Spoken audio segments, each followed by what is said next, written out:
Hi friends, ఎలా ఉన్నారండి అందరూ? ఈరోజు నేను మీతో షేర్ చేయబోయే వీడియో ఏంటి అంటే వెన్న అనేది బాక్స్ నుంచి నేను ఎలా తీస్తాను అనేది మీతో షేర్ చేస్తున్నాను.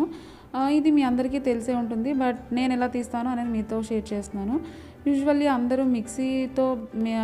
మిక్సీలో బ్లెండ్ చేస్తారు కదండి. నేనైతే ఈ బాక్స్ను యూజ్ చేసి నేను వెన్న తీస్తాను. సో ఇది నాకు ఈజీ అనిపిస్తుంది. ఫస్ట్ నేను పాల మీద మీగడ కలెక్ట్ చేసుకుంటానండి. ఒక 2-3 డేస్ది కలెక్ట్ చేసుకొని అప్పుడు దాని నుంచి వెన్న తీస్తానండి.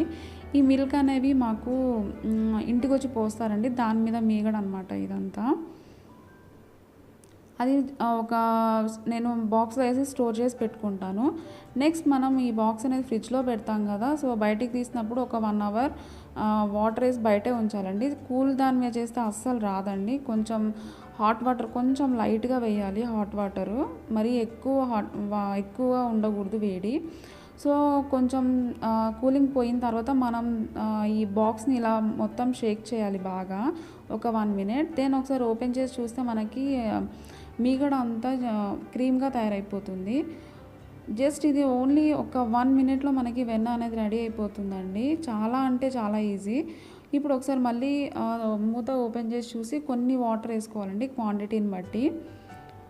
ఒక్క 1 మినిట్లోనే మనకి ఇది రెడీ అయిపోతుంది. ఇప్పుడు మూత తీసి చూస్తే కనుక మనకు వెన్న రెడీ అయిపోతుంది, మీరు చూడొచ్చు. సో చూసారు కదా మీరు కూడా, వెన్న రెడీ అయిపోయింది. నాకు మిక్సీ దానికంటే ఇదే బెస్ట్ అనిపిస్తుందండి. నేను ఇది ఇలాగే చేస్తాను. సో ఎందుకో మీతో షేర్ చేయాలనిపించింది. దీన్ని నేను నెయ్యి కాస్తానండి దీంతోనే. సో మనకి తీసుకోవడానికి కూడా ఈజీగా ఉంటుంది ఇలా బాక్స్లో అయితే. సో ఈ వీడియో ఎంతమందికి నచ్చింది? నచ్చితే కనుక లైక్ చేయండి, షేర్ చేయండి, కామెంట్ చేయండి. సబ్స్క్రైబ్ చేయడం మాత్రం అస్సలు మర్చిపోదండి. Thanks for watching.